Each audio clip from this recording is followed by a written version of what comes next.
আসসালামু আলাইকুম প্রিয় viewers. Bangla care academy YouTube চ্যানেলের পক্ষ থেকে আপনাদেরকে সবাইকে জানাই স্বাগতম। বাংলা সাহিত্যের ইতিহাস এক, প্রাচীন ও মধ্যযুগ। কবিভাগ শেষ সময়ের সুনিশ্চিত, শতভাগ কমন উপযুক্ত, বিগত সাল এবং বোর্ড বই বিশ্লেষিত গুরুত্বপূর্ণ প্রশ্ন উত্তরের এই সাজেশন নিয়ে আজকের আয়োজন।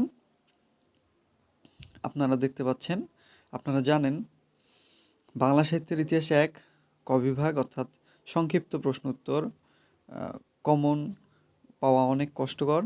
সেই ধারাবাহিকতায় আপনাদের সুবিধার্থে একাধিক বিগত সালের প্রশ্ন বিশ্লেষণ করে আমি নিম্নোক্ত সাজেশনটি প্রস্তুত করেছি। তো চলেন শুরু করা যাক। অধ্যায় 2, মধ্যযুগ, 1201 থেকে 1800 খ্রিস্টাব্দ পর্যন্ত। অন্ধকার যুগের কালসীমা উল্লেখ করো। অন্ধকার যুগের কালসীমা উল্লেখ করো। তাহলে অন্ধকার যুগের কালসীমা উল্লেখ করো। বাংলা সাহিত্যে কথিত অন্ধকার যুগের কালসীমা 1201 থেকে 1350 খ্রিস্টাব্দ পর্যন্ত, মোট 150 বছর। সবার উপরে মানুষত্ব, তাহার উপরে নাই। উক্তিটি কার? উক্তিটি চণ্ডীদাসের। শূন্য পুরাণ কি? সংস্কৃত গদ্যপদ্য মিশ্রিত চম্পুকাব্য। শূন্য পুরাণ কি? শূন্য পুরাণ হলো সংস্কৃত গদ্যপদ্য মিশ্রিত চম্পুকাব্য। শেখ শুভদয়া রচয়িতা কে? শেখ শুভদয়ার রচয়িতা কে? তাহলে বলা হচ্ছে শেখ শুভদয়া হলো গদ্যপদ্য মিশ্রিত চম্পুকাব্য। শেখ শুভদয়া হলো গদ্যপদ্য মিশ্রিত চম্পুকাব্য এবং এর রচয়িতা হলেন হলায়ুদ মিশ্র। মধ্যযুগের শেষ কবি কে? মধ্যযুগের শেষ কবি ভারতচন্দ্র রায়গুণাকর। মধ্যযুগের নাগরিক কবি বলা হয় কাকে? মধ্যযুগের নাগরিক কবি বলা হয় ভারতচন্দ্র রায়গুণাকরকে। মধ্যযুগের শ্রেষ্ঠ কবি কে? মধ্যযুগের শ্রেষ্ঠ কবি মুকুন্দরাম চক্রবর্তী এবং তার উপাধি হলো কবিকঙ্কন।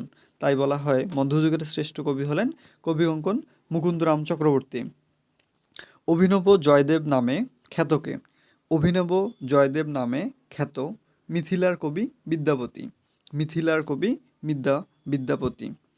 মধ্যযুগে মুসলিম কবিরা সাধারণত রোমান্টিক প্রণয়োপাখ্যান জাতীয় সাহিত্য বেশি রচনা করেছিলেন। রোমান্টিক প্রণয়োপাখ্যান জাতীয় কাব্য প্রশ্ন হতে পারে। রোমান্টিক প্রণয়োপাখ্যান জাতীয় কাব্য বেশি রচনা করেছিলেন কারা? যে মুসলিম সাহিত্যিকরা।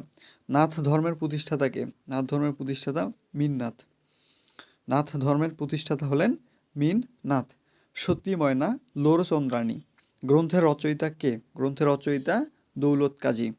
সৈয়দ সুলতান রচিত দুটি কাব্যগ্রন্থের নাম লিখো। সৈয়দ সুলতান রচিত দুটি কাব্যগ্রন্থের নাম লিখো।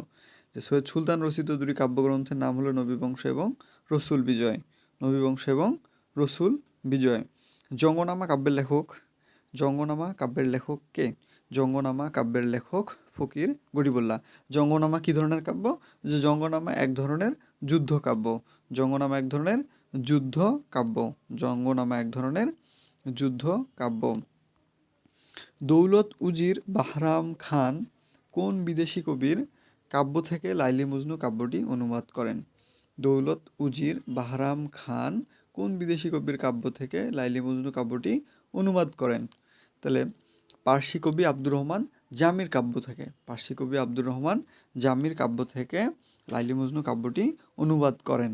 মধ্যযুগের একজন বৈষ্ণব পদকর্তা হলেন প্রশ্ন, মধ্যযুগের একজন বৈষ্ণব পদকর্তা কে?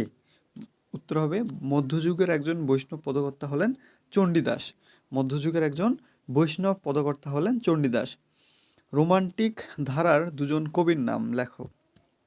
রোমান্টিক ধারার দুজন কবি হলেন আলাওল দৌলত উজির বাহরাম খান। আলাওল এবং দৌলত উজির বাহরাম খান। আলাওল এবং দৌলত উজির বাহরাম খান।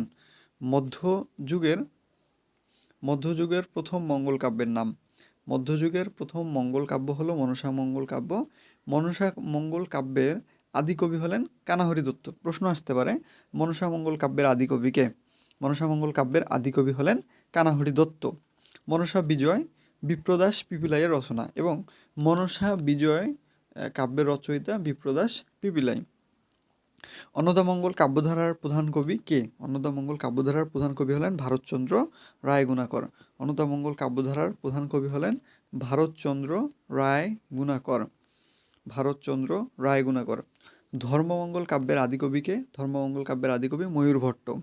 ধর্ম ঠাকুরের পূজা প্রচলিত ছিল কোন দেশে? ধর্ম ঠাকুরের পূজা প্রচলিত ছিল রাঢ় দেশ, অর্থাৎ বর্তমান বর্ধমানের মঙ্গলকোট এলাকায়। বর্তমান বর্ধমানের মঙ্গলকোট এলাকায়।